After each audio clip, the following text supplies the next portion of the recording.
Kasako Media, tunaangazia maisha, tunaandika kesho. Karibu Kasako Media. Rais wa Marekani Donald Trump ametangaza mbele ya bunge la Marekani kuwa vita na Iran vimekwisha, huku akisisitiza kuwa hana nia ya kusitisha mzozo huo kwa haraka. Rais huyo pia amejaribu kuimarisha hoja yake kwamba hahitaji idhini ya wabunge kuendelea na operesheni hiyo ya kijeshi.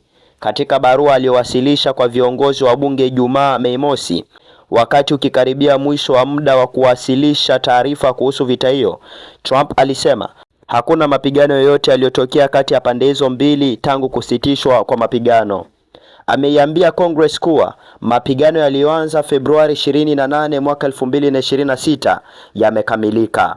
Kwa mujibu wa sheria madaraka ya vita ya mwaka 1973 nchini Marekani, rais anaweza kutumia nguvu ya kijeshi bila idhini ya bunge kwa siku 60 pekee.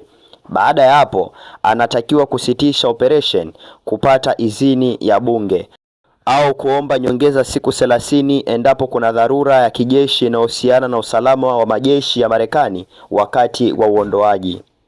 Trump pia amesema Marekani haina mpango wa kusitisha mapambano na Iran mapema, akionya kuwa kufanya hivyo kunaweza kusababisha tatizo lile lile kujirudia baada ya miaka michache.